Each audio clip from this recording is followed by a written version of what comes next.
Les amis, j'espère que vous passez un bon début de semaine et que vous allez bien. On va revenir aujourd'hui sur quelques détails. C'est pas une vidéo enseignement parce que bon, ça va pas être une vidéo très structurée comme les vidéos enseignement que vous aimez, mais ça va être un peu dans le même style parce que j'estime qu'il y a quand même pas mal de choses à redire, à revoir, à donc analyser par rapport à ce qui s'est passé sur le match d'hier, mais aussi ce qui se passe autour par rapport à Baldé, par rapport à d'autres sujets. Je vous avais dit que je reviendrai dessus après le débrief, donc c'est ça. Avant de parler du cas Baldé, une bonne nouvelle ce matin, plus de peur que de mal pour Gavi. Je vous mens pas que hier, honnêtement, je m'attendais au pire. Parce que vous savez, Gavi, c'est pas un mec qui simule, c'est pas un mec qui va se coucher même lorsqu'il a mal. En règle générale, il se prend un coup, il va se relever. Il va essayer de jouer avec la douleur. Donc hier, lorsqu'il s'est mangé ce coup, ça se voit, hein, c'est un excès d'engagement, il se mange ce coup au niveau, je crois, du tibia ou du genou. Et puis je le vois boiter avec force. Et je le vois essayer, forcer. Et ça me rappelle le jour où il s'est fait les croisés justement avec l'Espagne. Il se fait les croisés, mais il continue, il force à jouer. Et c'est sur les minutes qui suivent que ça s'aggrave. Donc moi, je m'attendais à un scénario comme ça, je vous mens pas. Et puis, finalement, il sort en larmes, je vous rappelle. Et là, je me dis, c'est sûr et certain, c'est les croisés dans un coin de ma tête. Mais à la fin du match, on le voit bizarrement marcher avec Pedri. Il est là, il n'a pas l'air si inquiet que ça. Ça se voit qu'il a mal, hein, ça se voit qu'il boite quand même. Mais on voit déjà là plus de peur que de mal. Et ça se confirme aujourd'hui avec les résultats. Apparemment, c'est un coup. C'est quelque chose voilà, qu'il va devoir gérer pour les prochains jours. Il va revenir aux entraînements peut-être dans une semaine, un truc comme ça. Donc, moi, je vois les réactions des gens depuis hier. Franchement, les gars, vous abusez de fou. Vous abusez. On va pas se mentir, parce que oui, Gavi, c'est vrai qu'il fait un mauvais match, il fait une mauvaise mi-temps. Dans l'engagement, il y va un peu trop, il perd des ballons, mais j'ai l'impression aussi que vous essayez un peu d'en faire trop, parce que y a qui a été bon sur cette première mi-temps-là? Même Rafinha, qui met un but, qui fait une passe D, il est pas si bon que ça dans le jeu, il perd beaucoup de ballons, il balance trop devant, c'est pas très bon en fait, il y a personne qui est au niveau, parce que collectivement, parce que physiquement, dans le rythme, ils sont pas au diapason les joueurs du Barça. Et en plus, d'un milieu expérimental. Gavi était censé être le métronome d'un milieu formé de Fermín López, de Bernal et de lui. Quand même, un peu de sérieux. Même un Barça en plein rythme, en plein régime, ce milieu-là, je ne le vois pas avoir en gros la maîtrise du jeu. Gavi, c'est pas un métronome qui va avoir la posa, tout ce genre de choses-là comme Pedri. Gavi, c'est un joueur qui peut justement accompagner des joueurs comme Pedri, comme Rodri. Mais je ne le vois pas en fait être lui le patron du milieu à gérer le tempo. Donc, non, je vois en fait des gens dire lui, il ne progresse pas, il faut le vendre. Non, les gars, doucement. Faut pas vous faire avoir par la culture de l'instant. La saison dernière, il revient de blessure. La deuxième partie de saison, pour ceux qui ont oublié, je vous le rappelais. Gavi, il revient tellement bien qu'il sort Rashford du 11 pour le match retour de Ligue des Champions contre l'Atlético Madrid. Et lorsqu'il rentre à 10 contre 11 contre l'Atlético Madrid, il est également très très très bon. Après le rouge de Cubarsí, je pense qu'il rentre en deuxième période. Gavi, il était très très bon durant ce match-là, à 10 contre 11. Donc non, je ne vais pas accepter la réécriture par rapport à lui. Oh, il ne progresse pas, il fait que se blesser. Deuxième partie de saison, il n'était pas blessé. Il a beaucoup aidé au niveau de la rotation. Et Gavi, ça sera un joueur de rotation. Vous demandez à un mec comme Gavi, qui n'a que 22 piges, de devenir un Pedri, de devenir un joueur exceptionnel au-dessus du lot à 22 piges, alors qu'il est en train de sortir, rentrer du 11 pour boucher des trous, faire des rotations. Je pense que vous êtes un peu trop exigeant vis-à-vis de lui. Mais tranquille. Je vois des gens dire, il faut le vendre. Il faut envisager de le vendre. Vous, il faut vendre dès qu'un joueur passe à côté d'un match, c'est ça? Et quand il est bon, c'est le meilleur milieu du monde? Doucement. Doucement, faut le laisser encore une fois progresser. Il a 22 piges, je le rappelle. Il a fait la Coupe du Monde quand même. Parce qu'il ne faut pas oublier que s'il a été convoqué, c'est parce qu'il a fait une bonne deuxième partie de saison, ça aussi.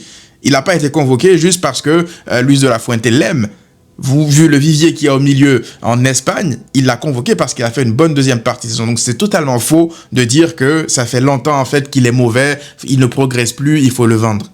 Donc stop avec ça. Frenkie de Jong est blessé. Rodri ne pourra pas enchaîner 50 matchs la saison. Gavi sera forcément important dans la rotation cette saison. Donc ça ne sert à rien d'essayer comme ça tout de suite de le pourrir après un début de match où tout le monde était mauvais, où le Barça n'a pas de rythme et qu'il n'y a pas de cohérence dans l'équipe. D'accord? Donc doucement.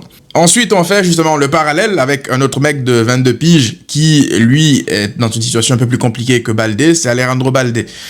J'ai dit Baldé ou Gavi? Bref, la même situation que Gavi, c'est Alejandro Baldé. Baldé, il y a eu beaucoup de discussions autour de lui durant ces derniers jours.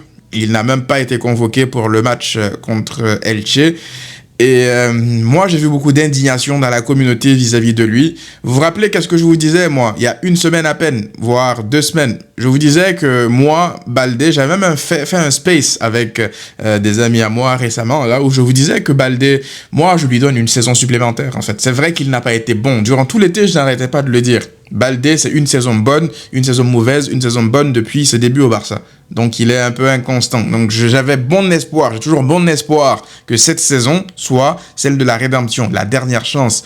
Parce que, oui, tu ne peux pas te présenter dans un match de quart, 8e demi-finale de Ligue des Champions avec une paire de latéraux, Koundé, Baldé, avec leur état de forme de la saison dernière. C'est factuel.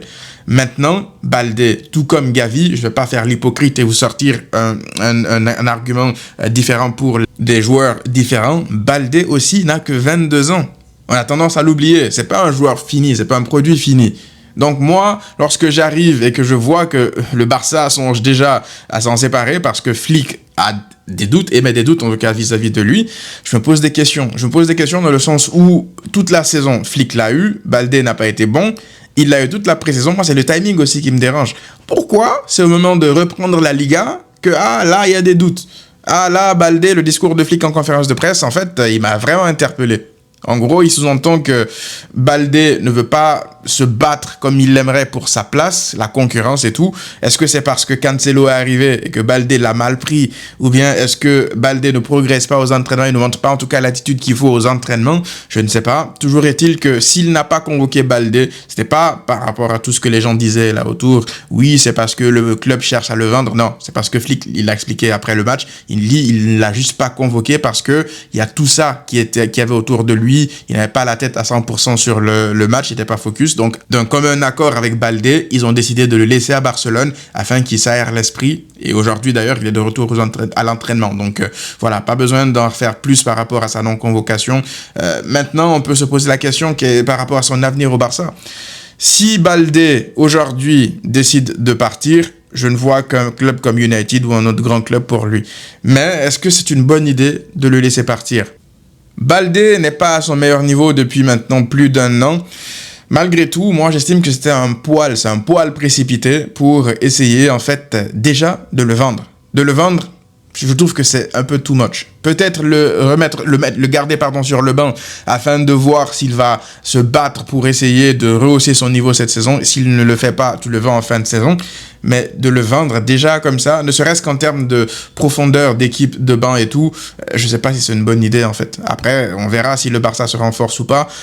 Mais Flick, aujourd'hui, il a l'air en fait de ne pas badiner. Lorsque t'es pas bon, tu sors en fait du 11.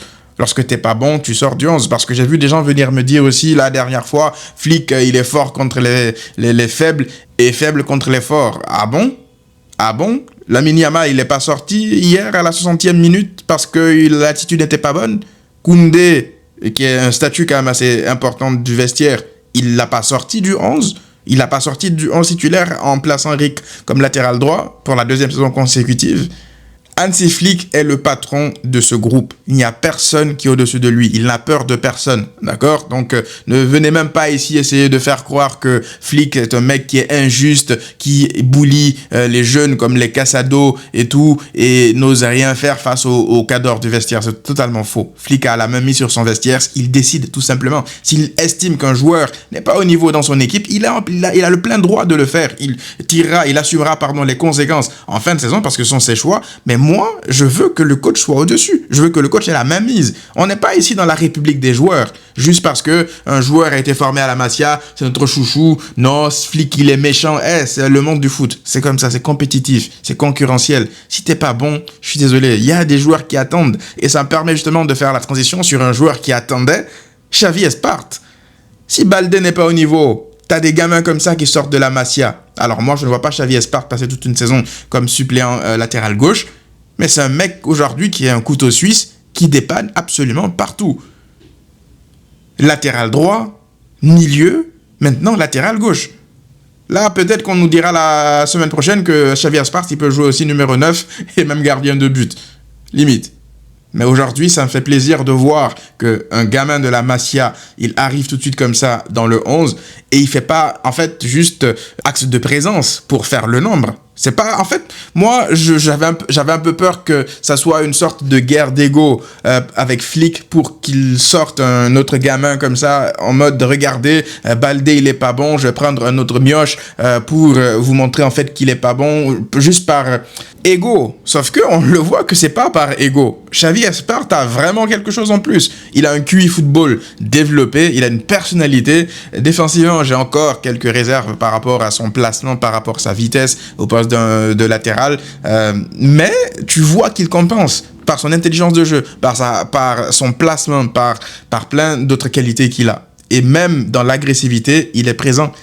Et c'est le jour et la nuit, même offensivement, avec ballon, comparé à Baldé à ce poste-là. Alors non, je ne pense pas qu'il ait les qualités athlétiques de Baldé, mais l'intelligence de jeu, pour moi, elle fait la différence. Lorsqu'il fait cette dernière passe décisive pour Fermín López, il peut facilement la décaler à gauche pour Gordon. Mais il ne la fait pas parce qu'il se dit que Fermín est dans une position où lorsqu'il va réussir à bien faire son contrôle, il a un 1v1. C'est tout simple. Et la défense ne s'y attendait pas. Donc cette passe-là, elle est cachée, elle est entre les lignes, elle est dans une forêt de jambes, mais c'est parce que justement la défense ne s'y attend pas. Et cette passe-là, c'est elle qui détermine l'action de Fermín derrière. Ça, c'est un joueur en confiance, un joueur qui est capable de créer quelque chose. C'est pas un latéral qui est là juste pour faire le nombre, dédoubler et se replacer. Donc je voulais vraiment revenir en détail sur Xavi Aspas. Je pensais, la vérité, qu'il aurait un rôle très limité cette saison avec des minutes que face aux derniers de Liga comme la saison dernière. Mais en fait, je me rends compte qu'il aura un protagonisme plus important que je le pensais. Parce que, je l'ai dit, encore une fois, il va falloir bien gérer les minutes des Rodri, des Pedri et tout. Mais Xavi Aspas, il sera important. Il faudra gérer les minutes des latéraux. Xavi Aspas, il sera important. Donc le fait qu'il soit polyvalent et qu'il soit bon à différents postes, oui, ça lui donnera forcément beaucoup de minutes. Parce que Cancelo, il ne pourra pas faire une saison à 50-60 matchs lui non plus. Parce que je pense que vu comment c'est parti, c'est Cancelo qui est parti pour être le titulaire à gauche. Donc ouais, Xavi Aspas, belle surprise de cette nouvelle saison du Barça. Maintenant, j'aimerais revenir sur les déclarations d'après-match hier qui m'ont quand même un peu interpellé. Vous savez, il y a des joueurs, ils ont une personnalité, on la connaît, d'accord ? Fermín López, on sait que lorsqu'il va se présenter devant une cage, il va privilégier à 90% du temps le fait de vouloir casser la cage, de vouloir marquer, de vouloir tirer au but. Et hier, lorsque je vois sa déclaration d'après-match, il dit quelque chose d'assez drôle. Il dit que lorsqu'il s'est présenté avec Gordon lors de son premier but devant le gardien, que lui, il ne s'attendait pas en fait à ce que Gordon lui fasse la passe. Il dit qu'il était là au cas où le gardien il repoussait le ballon, qu'il soit là en deuxième lame, quoi. Qu'il ne s'attendait vraiment pas à ce que Gordon fasse la passe. Donc franchement, il remercie Gordon parce que il a été très altruiste sur l'action. Mais vous savez, ce qui est drôle, c'est que Gordon, on lui a posé la même question par rapport à ce 2v1 face au gardien. Vous savez ce que Gordon lui répond ? Gordon lui dit « Ben non, c'est pas une question d'altruisme, c'est une question de respecter le jeu. Je pense qu'on a beaucoup plus de chances de marquer si je la décale à Fermín. C'est pas une question de moi si je marque ou pas, c'est plus ce qui est mieux pour l'équipe. » Il dit « Je pense que si Fermín était à ma place, il aurait fait pareil. » Mon gars, il t'aurait jamais fait la passe. Moi, je te le dis, il ne t'aurait jamais fait la passe, Fermín. Il aurait cassé la cage, il aurait limite éliminé le gardien pour marquer, mais il t'aurait jamais fait la passe Fermín López. Ça, c'est pour vous dire en gros, c'est la personnalité, la mentalité des joueurs. Fermín, c'est un joueur qui est un peu plus égoïste, entre guillemets. C'est un joueur qui a limite une âme de numéro 9, vous voyez. Donc, tu peux pas forcément lui en vouloir parce qu'il stat aussi. Mais c'est vrai que c'est quelque chose qu'on lui reproche un peu en tant que milieu, de toujours privilégier, voilà, le fait de lui vouloir marquer d'abord et avant tout. Mais ça me fait rire, en fait, de voir Gordon avec cette mentalité-là de se dire que le plus important, en fait, c'est toujours de faire marquer le partenaire, même si lui, il est bien placé et tout. Et c'est assez drôle parce que Flick aussi, il est parti dessus en fin de match. Il a dit que ce que Gordon a fait, qu'il aimerait en fait que tous les joueurs réfléchissent comme ça, que tous ces joueurs pensent comme ça. Parce que plus le collectif est mis en avant, mieux c'est pour tout le monde. Donc c'est assez quand même drôle de faire le parallèle entre les déclarations de Gordon et de Fermin.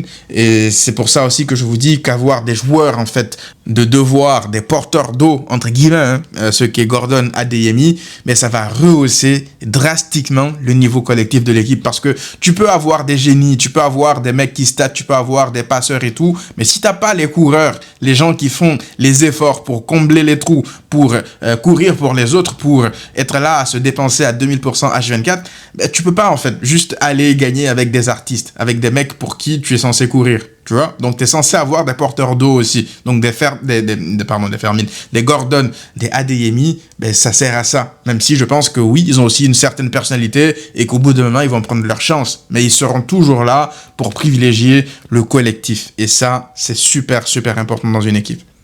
Également parler de notre joueur qu'on n'a pas vu quasiment parce qu'il était tellement bon qu'il était invisible. C'est Christensen.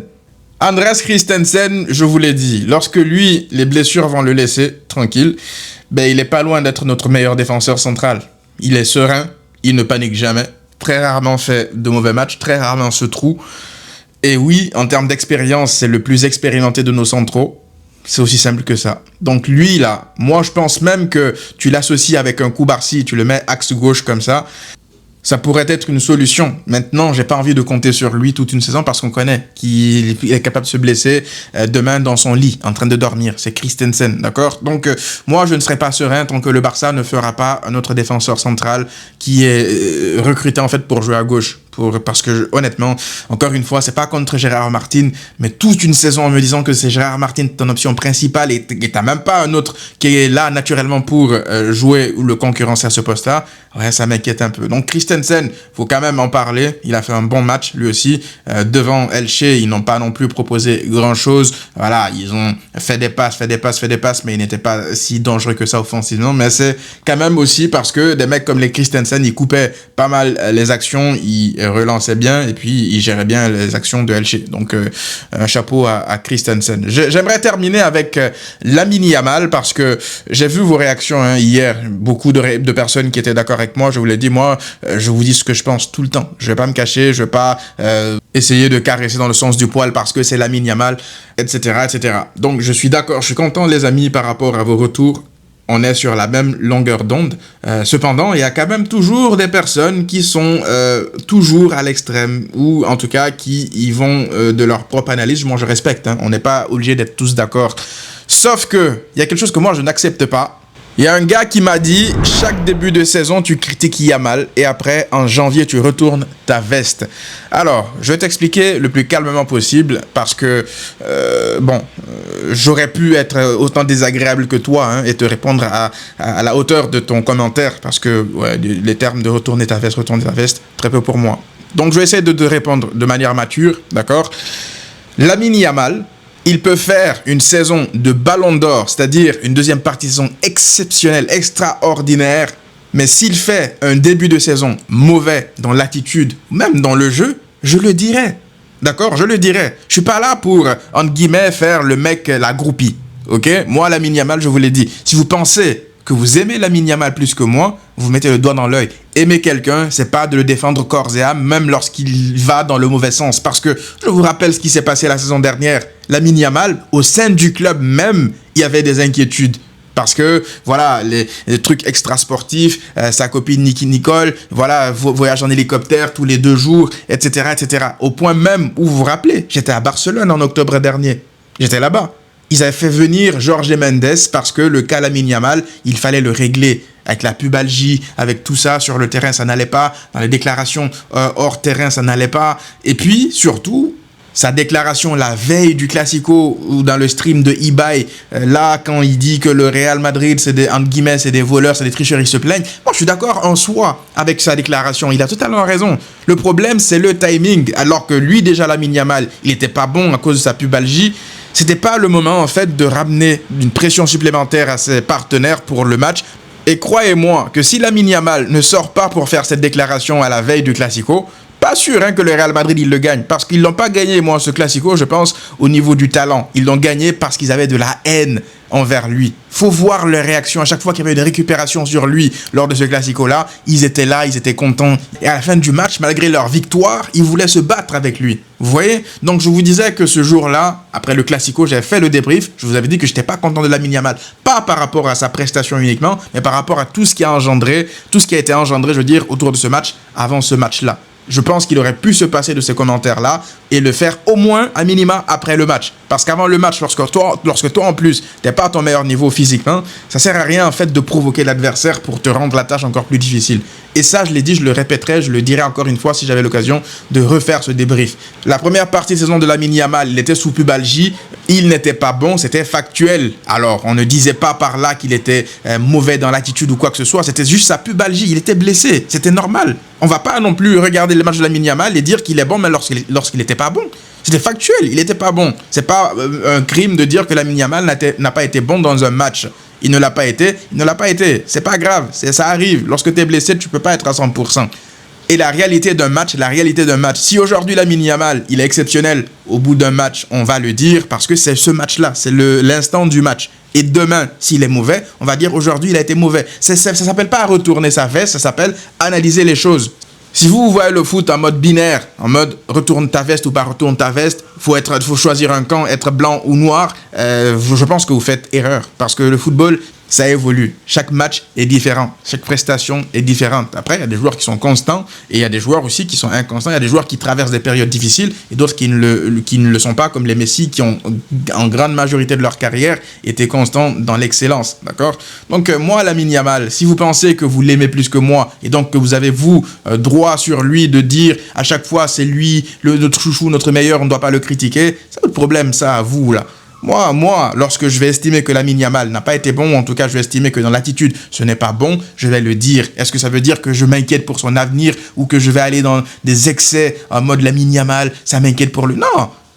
J'ai vu quelque chose qui m'a dérangé sur 2 matchs contre Al-Ali et contre Elche. Je le dis, dans l'attitude, je connais Lamine Yamal. On va pas faire semblant comme si on ne le connaissait pas. Dans l'attitude, c'est pas le Yamal qu'on connaît. Il n'est pas en train de sourire. On lui demande pas non plus de sourire H24 comme un teubé. On est d'accord?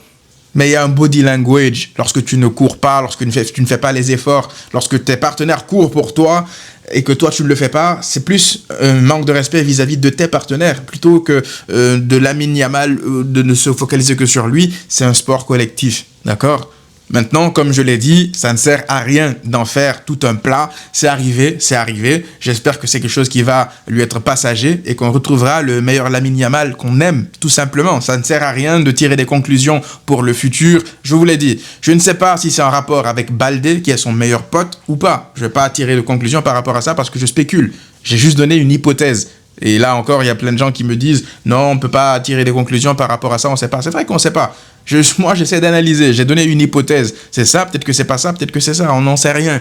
Okay? J'essaie de comprendre pourquoi est-ce qu'il est comme ça. Parce que Lamine Yamal, il n'est pas comme ça d'habitude. Et si il ne veut pas jouer, je l'ai dit et je le répète encore une fois aujourd'hui, repose-toi sur le banc ou en tout cas reste à la maison et laisse-nous débuter notre saison de manière optimale. Une fois que tu seras rétabli mentalement, que tu seras prêt, on te soutiendra. Tu reviendras dans le 11 et on sera tous contents de te revoir dans le 11. Parce qu'un Lamine Yamal qui joue à son niveau avec la bonne humeur dans ce Barça que Flick veut mettre en place là, ça va devenir sale.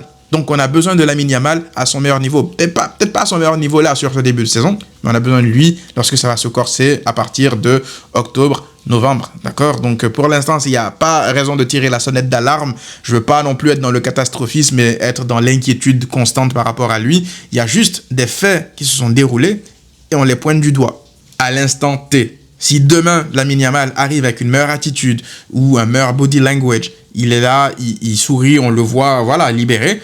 on dira les choses en conséquence, d'accord? Donc voilà, pas besoin d'en faire davantage sur ce sujet. Moi, je vais pas revenir dessus. Je voulais juste remettre les points sur les i. Ça ne sert à rien de lui tomber dessus non plus de manière excessive. C'est quelque chose qui s'est passé.